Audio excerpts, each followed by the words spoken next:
There's a country on the edge of Africa that travelers keep calling surreal.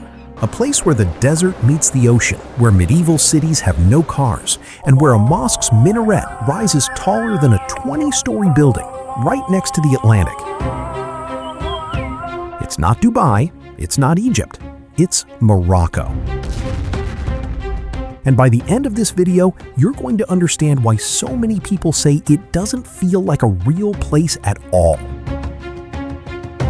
I'm going to take you through its history, its culture, its food, and the cities and landscapes that make it one of the most visually stunning countries on Earth. Stick around, because number one on this list is a mosque so massive it was built to float on the sea. If you're new here, this channel is all about deep dives into the world's most fascinating places, cultures, and histories. So hit subscribe before we get started, because this one's a ride. Morocco sits in the far northwest corner of Africa, just a short boat ride across the Strait of Gibraltar from Spain. It's a Muslim-majority nation, but what sets it apart is its sheer diversity, a blend of Arab, Berber, and European influences layered on top of each other for thousands of years. The landscape alone is what confuses people. In a single country, you've got snow-capped mountains, rolling green valleys, endless golden sand dunes, and Atlantic beaches, all within a few hours' drive of each other. It's part of why travel writers keep reaching for the word surreal. But to really understand Morocco, you have to go back, way back. Here's something most people don't know. Evidence suggests humans have lived in what is now Morocco for roughly 9,000 years. This land has never been empty. It's always been contested, settled, and fought over. The first major outside power to arrive were the Romans, who established control around the 1st century BCE, leaving behind ruins that still dot the country today. Then, in the 7th century, Arab Muslim armies swept across North Africa. They didn't just conquer Morocco militarily, they transformed it spiritually and intellectually, bringing Islamic scholarship, law, and faith that would define the nation's identity for the next 1,400 years. Centuries later, European powers began circling. The French arrived in the 1830s, and before long, the British, Germans, and Spanish were all jockeying for influence. By the early 20th century, Morocco had essentially been carved in two, with France and Spain splitting control of the country between them as a protectorate. For roughly 40 years, Morocco lived under foreign rule. Then, in 1956, independence finally came. Sultan Hassan II, later crowned king, took the throne and began shaping modern Morocco. Today, Morocco is a constitutional monarchy. After the wave of protests known as the Arab Spring swept the region, Morocco adopted a new constitution, one that gave citizens the power to vote for their prime minister. The current king holds the throne, but real day-to-day political power is shared with an elected prime minister, a hybrid system that's fairly unique in the Arab world.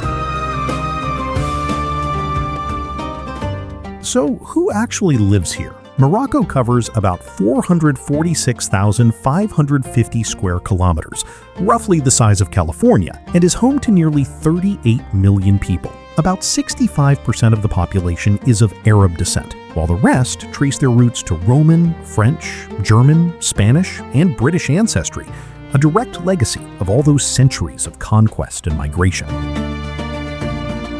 Religiously, the country is overwhelmingly Muslim, 99% of the population, with the majority practicing Sunni Islam. But you'll also find small communities of Shia Muslims, Christians, and Jews, a reminder of Morocco's long history as a crossroads of faiths. Language here is just as layered. Arabic is the official language, but it shifts and changes from region to region. And because of the colonial era, French and Spanish are still widely spoken, alongside English, which is becoming more common, especially among younger Moroccans working in tourism. And then there's the hospitality. If there's one thing every traveler mentions about Morocco, it's this: the people. Moroccans are famous for welcoming strangers like old friends, sitting down for tea with someone you just met, having long, unhurried conversations. This isn't rare here, it's the culture. One visual symbol you'll see everywhere is the caftan, a long, flowing, often richly embroidered robe traditionally worn by Moroccan women. It's elegant, colorful, and instantly recognizable, and it remains one of the most enduring pieces of Moroccan identity, worn at everything from weddings to everyday life. No trip through Moroccan culture is complete without the food, and honestly, this might be the most underrated cuisine on the planet. First up, the Tagine. This is Morocco's signature dish, lamb or chicken slow-cooked in a cone-shaped clay pot with a mix of spices, nuts, fruits, and vegetables. The shape of the pot isn't just for show. It traps steam and moisture, letting the meat cook low and slow until it's falling apart tender. Every region, and honestly every household, has its own version. Then there's pastilla, and this one might surprise you. It's a savory sweet pie traditionally made with pigeon, though chicken or fish versions are common today. The meat is marinated in lemon, egg, and warm spices, then wrapped in delicate pastry and dusted with sugar and cinnamon. Sweet and savory in the same bite? It sounds strange until you taste it. And finally, harira, a hearty soup made from tomatoes, lentils, chickpeas, and lamb. This is the dish you'll find on nearly every table during Ramadan, eaten to break the day's fast. It's rich, warming, and packed with nutrients after hours without food or water. As an Islamic nation, Morocco's two biggest celebrations are Eid al-Fitr and Eid al-Adha, the same major holidays observed across the Muslim world. Festival that's uniquely Moroccan and draws visitors from every continent. Festival of world sacred music. For 9 days, the ancient city of Fez transforms into an open-air stage for Sufi mystics, singers, and musicians from around the globe. It's part spiritual gathering, part world-class concert series, and it's become one of the most respected cultural festivals in the world. Now let's get to the part you've probably been waiting for, the places. Because this is where Morocco stops sounding interesting and starts looking unbelievable.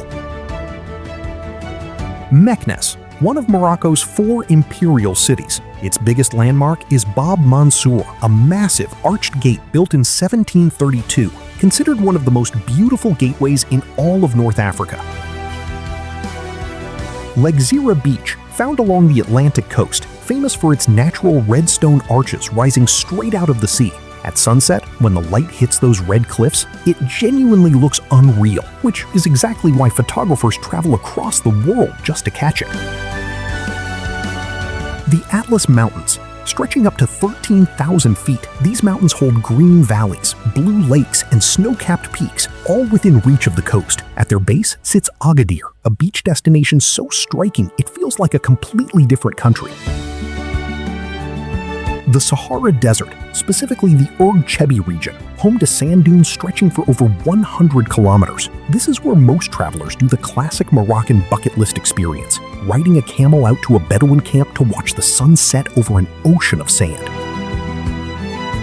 Marrakech, nicknamed the Red City for its red sandstone buildings. This is home to Gemma El Fana, the legendary main square where snake charmers, food stalls, and street performers create one of the most chaotic, alive public spaces on the planet. Towering over it all is the Koutoubia Mosque with its 77-meter minaret.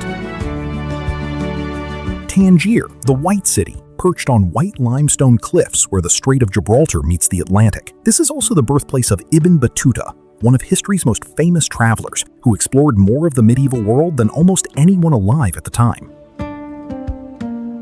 Fez El Bali, and this one's wild. It's considered the largest car-free urban area in the world. Wander its narrow alleyways, and you'll pass centuries-old mosques and madrasas that have barely changed since the Middle Ages.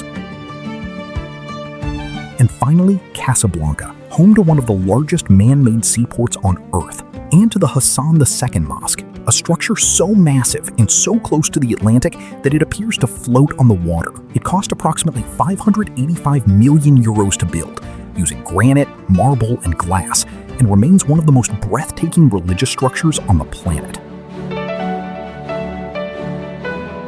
From 9 millennia of human history to Roman ruins, Arab scholars, and European empires, to red cities, white cities, and a mosque that seems to float on the sea, Morocco isn't just a country, it's a living timeline. It's a place where ancient tradition and modern life sit side by side, where hospitality isn't a slogan, it's a way of life, and where nature and human ambition have built something that still leaves travelers speechless. If this journey through Morocco blew your mind, hit that subscribe button. Relentium Mind drops new deep dives every week, and trust me, this is just the beginning of what this world has to show you. Drop a comment if you could visit just one place from this video, the Sahara, Marrakech, or that floating mosque in Casablanca. Which one would you pick? Thanks for watching. I'll see you in the next one.